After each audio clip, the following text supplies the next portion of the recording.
Buenas tardes, mi nombre es Sergio Esteban López Barboso, futuro licenciado en Filosofía de la Universidad Pedagógica Nacional. El día de hoy vengo a sustentar mi trabajo final del seminario Cuerpo, Pensamiento, Avia Yalense, impartido por la doctora Consuelo Pavón Alvarado. Mi trabajo es titulado Chamanismo y el sentido del ser en las culturas ancestrales mesoamericanas. Eh, el presente escrito trata en primera instancia de reivindicar el conocimiento y las costumbres indígenas precoloniales, todos esos conceptos y todo ese corpus de prácticas que caracterizaban precisamente eh, estas culturas mesoamericanas. Al comienzo del texto hago un énfasis muy importante y es el hecho de que la categoría identidad que realmente pues emana de la filosofía moderna de Descartes y Leibniz eh, no se corresponde con estos modelos mesoamericanos de conocimiento, debido a que la identidad pensada desde la modernidad occidental es un mecanismo para abordar la forma en cómo conocen los occidentales. ¿Sí? Entonces, en este orden de ideas, si bien en Europa el eurocentrismo, mejor dicho, utiliza la categoría identidad para entablar un yo, para definir un yo y desde ahí poder analizar y abstraer toda la información del mundo que me rodea y poder generar conocimiento, pues muy al contrario las culturas no occidentales, las culturas aborígenes o las bien llamadas culturas ancestrales, pues tienen un modelo epistemológico totalmente diferente y es un modelo que no se reduce en el yo, más bien desde el concepto del desdoblamiento.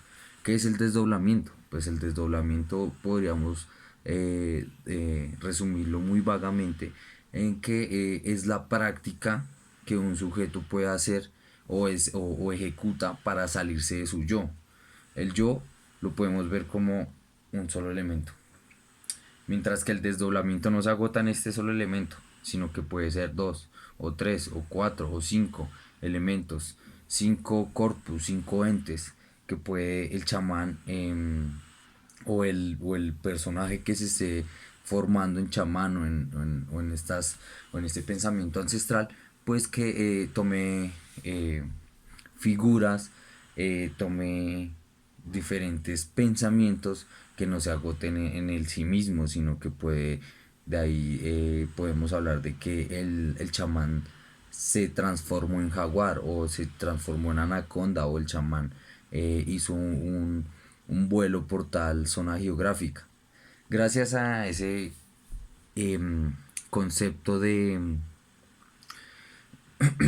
que no se agota en el yo, ese de el desdoblamiento, el doble, es que pues se imparte y se empieza a generar conocimiento estas culturas ancestrales. Básicamente es el desdoblamiento o el doble es el concepto fundamental para pues entablar, si se puede decir, o caracterizar la epistemología de estas culturas ancestrales.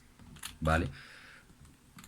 Empezando, el chamán es la postura, este trabajo se caracteriza por demostrar y dilucidar todas las formas del chamán.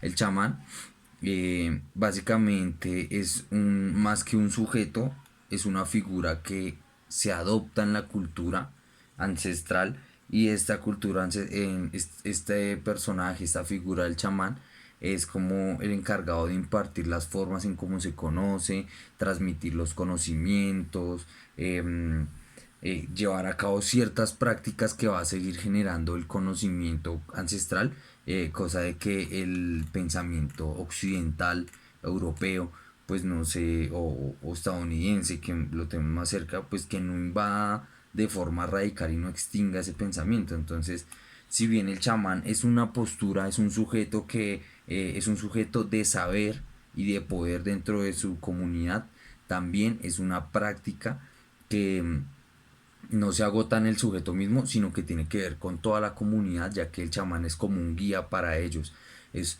es como el gran abuelo, como el sabio que determina y toma decisiones importantes. Si nosotros podemos decir que tal X o Y persona es el delegado, digamos acá en nuestro mundo occidental es el delegado, es el jefe de acción comunal, es el alcalde, es el presidente. La contraparte analógica de esos cuadros que estoy presentando sería el chamán, porque el chamán es como un gran dirigente, es como un referente dentro de la cultura misma. Entonces, en ese orden de ideas, digamos que el chamán no solamente es una persona que lleva a cabo un ritual, ¿sí? Como no sé, rituales que paguen a la naturaleza por varias cosas, por el hecho de que les da alimento, les da el techo, les da el atuendo, sino que el chamán pues se vuelve en una postura muy importante ya que es como un maestro, como un guía para toda su comunidad. Em, Dolmatov, vamos a hablar de Dolmatov. Dolmatov es un antropólogo de los primeros que hicieron excursión acá en Colombia. Yo lo uso para caracterizar lo que ha sido como las primeras nociones que tuvimos nosotros los mestizos occidentales de aquel pensamiento ancestral. Entonces Dolmatov nos va a decir que el chamanismo es una práctica que no se agota en el sujeto, en el cual se expresan y se transmiten conocimientos y cosmologías muy distintas. Si bien los pueblos indígenas tienen cosmologías muy distintas, todas llevan a un punto de intersección que es la práctica o estos rituales de el éxtasis, que pues básicamente es un medio para alcanzar todos esos conocimientos y poder tener una vista mucho más aguda, mucho más concreta de todos los entes y todas las dimensiones que componen la realidad. Porque, a diferencia de nosotros los occidentales, que concibimos como realidad lo que ustedes están viendo en este momento, ustedes me están viendo hablar, para ustedes eso es real, pues para un chamán, para una persona que se ejercita en estas comunidades, pues la realidad no se agota ahí, sino que detrás de mí puede haber muchas más entidades o muchos más espíritus que ellos perciben y que por el hecho de que nosotros no los veamos no significan que no sean reales. Y eso es algo que hay que aclarar. Yo diría que desde mi postura de profesor como la primer clave para entrarse a este pensamiento. ¿Vale? Entonces, digamos que en primer plano se habla del chamanismo como una postura y como una práctica. ¿Listo? Ya después vamos a hablar sobre el significado del mito. Básicamente estamos hablando de un primer concepto que es el chamán, chamanismo, y otra que es el mito. El mito para los occidentales lo han manifestado como si fuera mentira, como si fuera una acción, un pensamiento ficticio de, pues de la imaginación humana. Pero no, para las culturas ancestrales, citando tomando el pensamiento de Fernando Urbina, pues el mito básicamente es un medio por el cual los conocimientos que se generan del cuidado de la selva se preservan y se configuran en las comunidades indígenas para que éste no muera, sino que vaya retroalimentándose y nunca desaparezca este ideal de cuidado por el territorio, por la selva. ¿Sí? Entonces el mito, más que caracterizar ficciones, caracteriza formas de conocimiento para entablar una relación con la Pachamama o con el medio natural. Eso en primera instancia. El mito panamazónico, pues básicamente no se puede alejar al mito de la Panamazonía, porque la Panamazonía no solamente se agota en el territorio geográfico colombiano, sino que abarca también el africano. Y también pues hay el africano, perdón, no, el brasileño, perdón. Em, Hay una conexión muy interesante con la Amazonía y es el hecho de que pues es el pulmón del mundo, es el, pues el que permite y dota de vida a todas las personas pues que concentran el globo terráqueo sin importar de su cultura. Entonces digamos que las poblaciones indígenas se preocupan mucho de esto porque más que darse importancia a sí mismos, ellos abogan por un cuidado de la naturaleza, de la Amazonía, ya que la Amazonía es como el pulmón de todo el globo terráqueo y pues básicamente dota de vida, dota de vitalidad a todo el planeta. Entonces el cuidado que se da por medio del mito y el conocimiento que se transmite por medio del mito pues básicamente aboga por toda la cantidad de personas que hay en el globo terráqueo y no se agota en la comunidad misma de la cual se profesa este mito. Cuando hablamos de chamanismo y mito, hay que hablar de dos cosas muy importantes y es el hecho de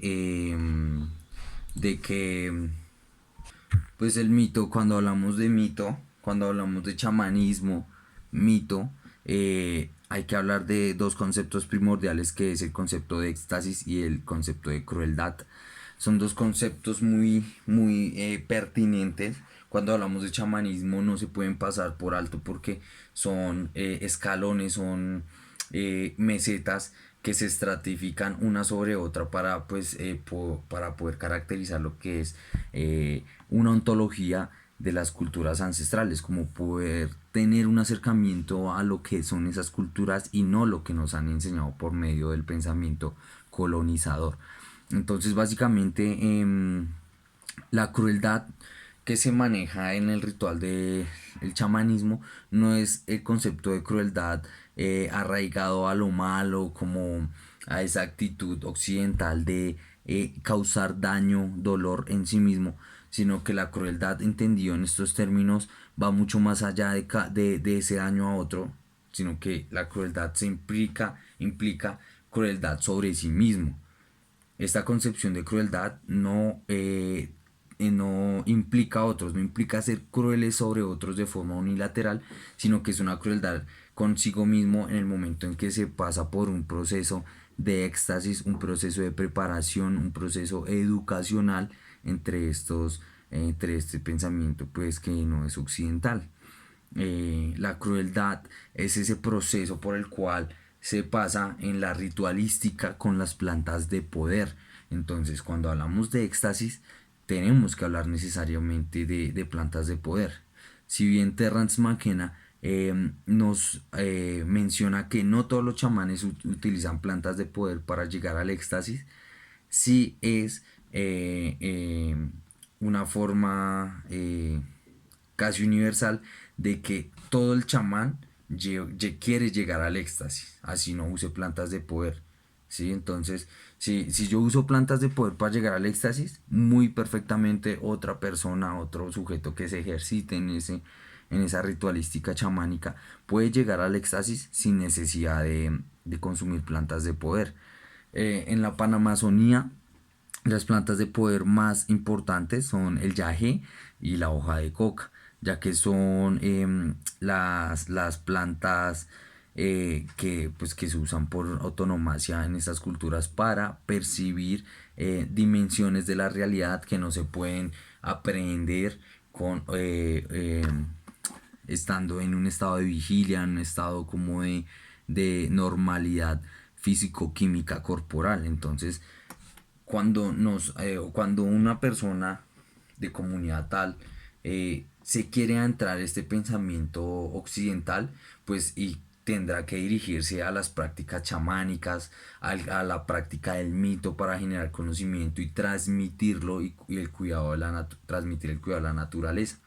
Sumado a él, para hacer una caracterización, para hacer una formación muy profunda, muy real en estas culturas, es necesario adentrarse por medio del chamanismo a esos procesos del éxtasis que se han pues usando las plantas de poder. Entonces digamos que a fin de cuentas lo que yo estoy esbozando en este trabajo final es cómo es que el chamán, la postura del chamán es básicamente la base de este pensamiento no occidental. Sin el chamanismo sería muy difícil encontrar una diferencia con el pensamiento occidental, ya que el chamanismo es el que funda toda esta práctica y toda esta ontología precolonial. Entonces, pues básicamente es eso. Hablo sobre el chamanismo, la importancia del chamanismo en su cultura, porque el chamán usa el mito y consume plantas de poder que pues para el mundo occidental muchas veces son usadas con fines aleatorios como la recreación o en sí mismo como la drogadicción en el momento en que estas plantas de poder se tergiversan y se vuelven sustancias que pues ya se alejan del plano y pierden toda conexión con estas formas de conocimiento que no se reducen a la identidad o al yo. Em, entonces, si queremos como aunar los diferentes conceptos para poder adentrarnos a un pensamiento de estos, se dictaminarían de la siguiente manera. Chamanismo, mito y éxtasis. Esos tres conceptos son los primordiales para podernos adentrar en el pensamiento aviayalense, en el pensamiento de nuestra América. ¿Sí? Nosotros le decimos América hoy en día, pero pues primero se nominaba con la palabra Aviala, ¿no? Entonces, pues básicamente es eso, estudiar marcando el recorrido que se hizo desde el comienzo del curso. También quiero aclarar que este curso me sirvió demasiado para ejecutar un análisis muy profundo que me sirviera para fundamentar por qué la marihuana es una planta de poder y porque si bien no hay una certeza si nació acá, o si hay una especie nativa acá, pues cómo es que esta planta se articuló a estas culturas ancestrales y pues se hizo partícipe de estas culturas para hacer procesos medicinales, textiles, alimenticios, ¿sí? Entonces, esa es la idea, digamos que la idea por la cual yo me metí en analizar el pensamiento chamánico respecto a la cultura aviayalense es para defender porque esta planta de poder del cannabis, el cannabis siendo una planta de poder debe ser legal y debe ser tratada de forma diferente y no como una mera droga. Eso es respecto a la tesis. Sí, entonces yo lo que hice pues es ese análisis. Acá en ese trabajo final estoy solo hablando de la ontología chamánica. Sí, entonces pues aclararle eso a la profe que primero desde el curso mismo hice un análisis de la ontología chamánica desde la ontología aviayalense para posteriormente en la tesis hablar de por qué esta ontología aunada con la planta de poder pues obliga a que el mundo occidental extraiga a la planta de esa denominación como droga o algún otro elemento así con el que se le ha dictaminado que es una planta ilegal.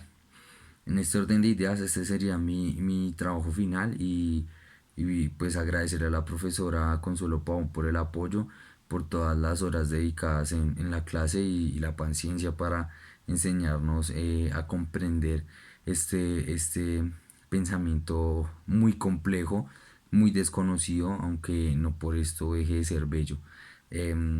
Agradecerle por eso porque es muy difícil después de que uno entra a la universidad le lavan el cerebro de que el pensamiento occidental es lo único que vale. Pues le agradezco a la profesora de que me abrió la puerta a esa nueva epistemología, a esa nueva cosmología que no se reduce en el occidentalismo, en el eurocentrismo, y que más bien es algo que está más cercano a nuestra identidad. Sin ello pues yo no sería la persona que soy hoy en día con la madurez que tengo respecto a la identidad, a mi yo. ¿Sí? Entonces, y más que a mi yo, a nuestra cultura. ¿Sí?